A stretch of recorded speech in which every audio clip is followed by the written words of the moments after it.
Have you heard about the Waggle Dance? No, it's not an obscure Chubby Checker record from the 1960s, nor is it the follow-up to Soupy Sale's song, Do the Mouse. The Waggle Dance is something bees do, and it's how they communicate to their hive mates, the other bees, where the good stuff is, where the pollen is, how to get there. It's a very elaborate dance. If you're like me, if you're a gardener and you spend a lot of time in the garden, sometimes you'll just sit down and watch the bees and wonder, how the heck did they find these plants? What is going on in their communication? Well, we're talking to a gentleman who has studied this for a living. He and fellow scientists have an article published in the Science Journal, and it's all about the Waggle Dance and how they discovered it. We're talking with Dr. James Nieh. He's the Associate Dean School of Biological Sciences at University of California, San Diego. He's a professor in the Department of Ecology, Behavior, and Evolution. And I always like talking to university bee specialists because they seem to have a fun job. And it sounds like you had a very interesting job. I don't know how you get the bees to stand still long enough to study their dance. Well, thank you, Fred. It's a pleasure to talk to you. We actually don't have them stand still. We watch them as they're in motion, but you're right. It sometimes can be a challenge to move with the bees as they're dancing. So let's talk about the whole thrust of your paper. And if people want to read about it, and there's a very good explanation that you wrote for it in the March 2023 edition of Modern Farmer magazine and website, called Unlocking Secrets of the Honeybee Dance Language. What was your impetus for studying this? One of the things we wanted to learn is, why is it that some animals, like human beings, songbirds, naked mole rats, why do they have to learn language? We know that other animals, many of them, are actually born with the ability to have a perfect animal communication system or animal language without the need for learning. That actually motivated us to look at honeybees, because honeybees have a very sophisticated animal language, and we suspected, because it's so complicated, that learning might be involved. And we have known for a few decades that bees do communicate by movement, haven't we? Yes, that's right. In fact, it was something that Aristotle even suspected thousands of years ago. Although if you look at the translation, there's a little bit of uncertainty if he knew about the Waggle Dance, but some historians of science say that he did.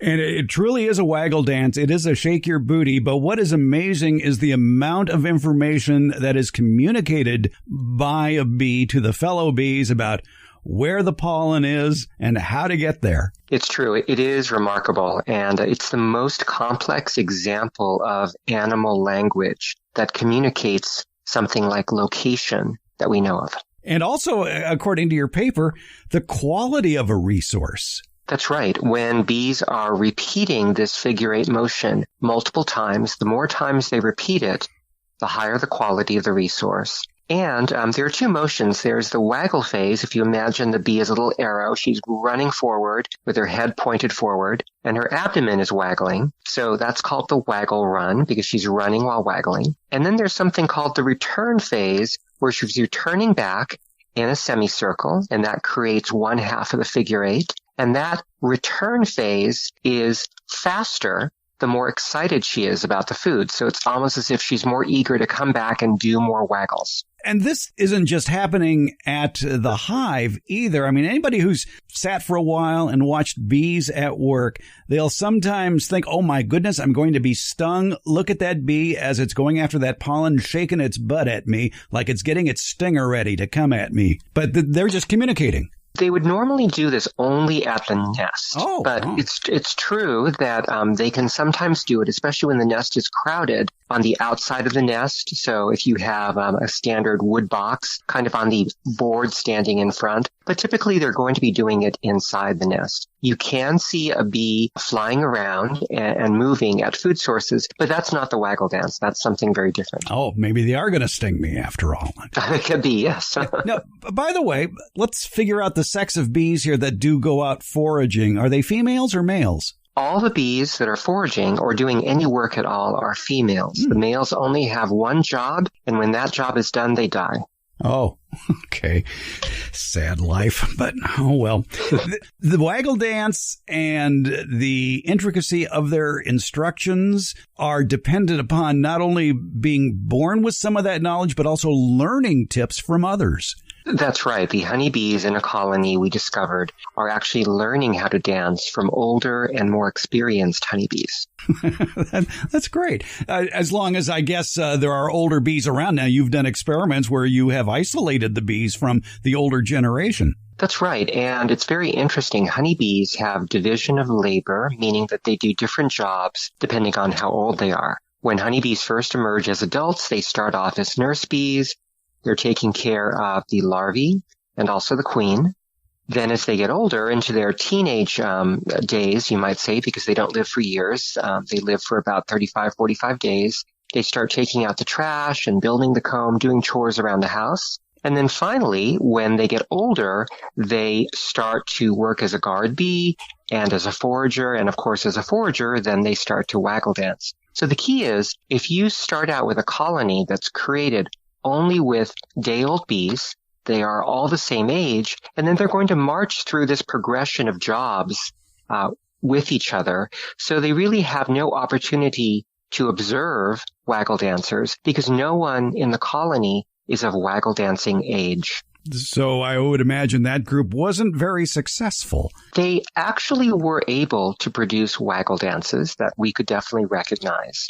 But in comparison to control colonies that had the same number of bees, but they had bees of all ages, and therefore they could observe and did observe other bees before they first danced. The experimental colonies, the ones that only had young bees, they could never watch older bees dance, they had three problems in the way they danced. The first is they didn't communicate the direction very well. The second is they over-communicated the distance, meaning that they overshot where they were telling other bees to go. And thirdly, they had dances that didn't have the correctly formed figure-8 pattern. Those bees that had those difficulties, did you reintroduce them to an older generation of bees, and did their dance evolve because of that exposure to the older bees? Great question. So we came back 20 days later when they were full adults. They had now achieved 95% of their full life expectancy. In the case of bees, they don't actually perform poorer dances at this age. They're basically at their peak. And what we found is that the bees that weren't dancing very well, they were able to improve how they communicated direction and making properly formed figure-8 dances. In those two aspects, they got better. But the thing about overshooting the distance, communicating distances that were too far away, that was something that they never recovered. We also did a preliminary experiment that we didn't report about in this paper, but we actually introduced another group of young bees and had them be taught, in essence, by these older bees that were raised in the experimental colony. What we found is that these bees that were taught had normal direction communication, also did the normal figure-8 pattern, but they learned, strangely enough, the incorrect distance encoding. So it seems that communication of distance and the way it was disrupted could be passed on from one generation to the next. A very good argument for keeping the old people around a while. Exactly. They do need to learn and teach the young ones. Yes. How do they point out the direction? It has to have to do something with the sun, I would imagine.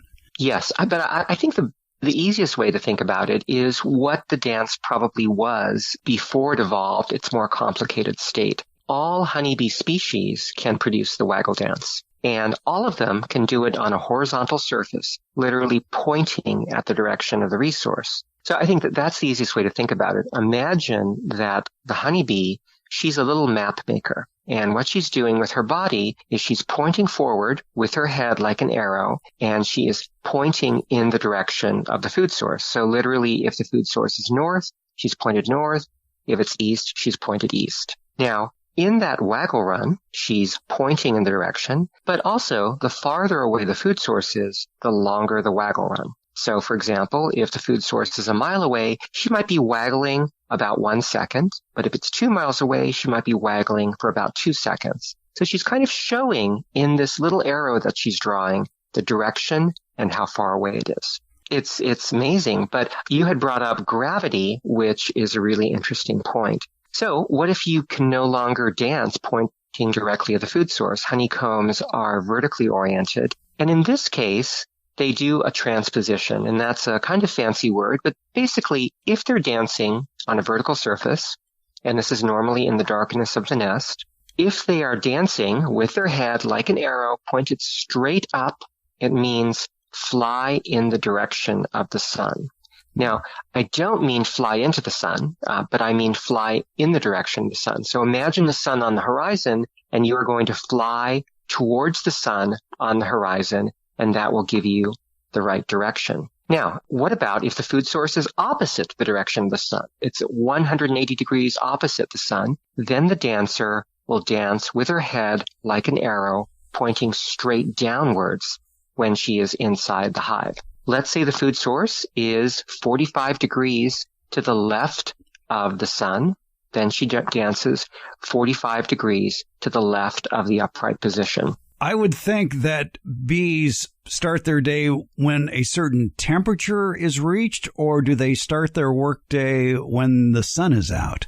I think both factors are important. They need a certain minimum temperature in order to be able to fly, but typically they have a very strong circadian rhythm, meaning that, like us, they're very influenced by the sun. And folks might appreciate now that we've just sprung forward with our clocks that for a little while, it's hard for us to wake up and get going at the right time. And the reason for that is that we have a certain biological rhythm that is responsive to the light, and the same is true of honeybees. I think bees are much like me on my bicycle. I don't like to ride when it's windy. And bees, I would think if it's a windy day, they too wouldn't be waggling very much. It's true that if they face problems, they can still fly even with a somewhat significant wind. But if it's too windy, they probably wouldn't go out in forts. They just stay inside the nest. Indeed, and that's why it's harder for almond growers in California to have enough good days in a row to get their almond crop pollinated. Do native bees have the same sort of skills, or is this something just reserved for honeybees? So the only bees that can communicate the location of food sources are honeybees and stingless bees. Stingless bees are only found in the tropics. They're found in the New World tropics like Brazil, Central America, and they are found in the Old World tropics in Africa, Southeast Asia. But they're not found anywhere in the United States. So the only bees we have around here that can actually communicate food location are honeybees. So the purpose of native bees, I guess, is, I don't know, what is the purpose of native bees? So native bees are really important because they are here as part of our native ecosystem, and they've evolved along with many species of native plants. For example, if you've ever seen a barrel cactus, so these are these beautiful cacti that you find, and they often have these beautiful yellow or other colored flowers. There is a cactus bee that specializes, believe it or not, on pollinating barrel cacti. Now, honeybees will visit these flowers and can pollinate them. But when researchers have studied this, the native bee that's co-evolved with this cactus is actually a much better pollinator. When she visits, many more seeds come out of that one visit than when a single honeybee visits. And that story is recapitulated over and over again with many different kinds of bees. You will have buffalo gourd, many other kinds of plants where, although honeybees can do the job, that native species is actually better. So I'll give you an example. Most folks like avocados, and avocados are a big crop, especially in Southern California. The native pollinator of avocados is a stingless bee because avocados evolved in areas where there were stingless bees. Honeybees nowadays, of course, are brought in to do the job, but they are actually less efficient at it than the native bee would. But unfortunately, we don't have stingless bees in this range. So I think that illustrates some of the important parts of native bees for our native plants, but also for certain agricultural crops. And I'll just add one final thing. We think about apples, and apples are wonderful. It turns out that native bees are better at pollinating apples than honeybees. I did not know that apples acquired the attention of native bees. That's very interesting. So there is a blue orchard bee that is important for pollinating apples. I think I have that right, but I do know it is a native bee. And you're right, apples were really not native to North America. They were brought over. We think about the story of Johnny Appleseed. But in fact, even though they are introduced, a native bee turns out to be much better at it than honeybees. And that's fascinating. And I think illustrates the importance of these very diverse native bees. Going back to the avocado and the special bee it takes to pollinate the avocado, and I should say not a special bee, but a bee that's better at pollinating an avocado, because avocados have A flowers and B flowers. Basically, they're only available for certain hours of the day. I would think that stingless bee would have to visit that tree twice in the same day to achieve that. That's interesting. I actually haven't read the literature specifically on how it pollinates the avocado, but it's quite possible that when, like a honeybee, the nectar or the pollen is being provided, that forager will go back to that same tree or that same grove multiple times throughout a day. So even though the flowers are open at different times of day, the bee will be there and be able to collect that pollen and then subsequently pollinate the female flowers. Now, one more thing about the waggle dance, and I love this part, too, that you point out in Modern Farmer, is the fact that back at the hive, they have a dance floor. That's right. And the dance floor is very different for each colony. Now, part of that difference is that parts of it are relatively empty or may have honey or may have pollen or may have brood. But in a natural colony, the ones that are built in trees, bees typically don't have the beautiful flat combs that they have in beehives that humans provide. Because our goal as beekeepers is to have something very uniform that's easy to remove, check, and harvest honey from. Inside a natural colony, these combs are built, and then they sort of merge together and grow. I think if you've looked around in the internet or actually seen a natural colony, you'll see that they make these beautiful, complicated shapes. And I think that's very interesting because it means that those shapes might be hard for a bee to waggle dance on because they're not perfectly flat. And we suspect that one of the reasons why bees may need to learn to waggle is that through practice, they can master the dance floor that is in their own colony. Without the benefit of a band, too. Your research isn't over. I mean, there's a lot more to learn about the relationship between younger bees and older bees, isn't there? That's right. We would really like to understand if this distance in coding is transmitted from one generation to the next. And moreover, if it, as we suspect, is actually adaptive. So each colony lives in a certain habitat, a local environment where food is available and where bees have to go certain distances. We think that each colony might have a dialect that is subtly adapted to those local conditions, because that would be another reason for bees to need to learn how to waggle dance. So they could learn the wisdom of their elders, the bees that have been out there, know where the food is, and know the best way to communicate where that food is.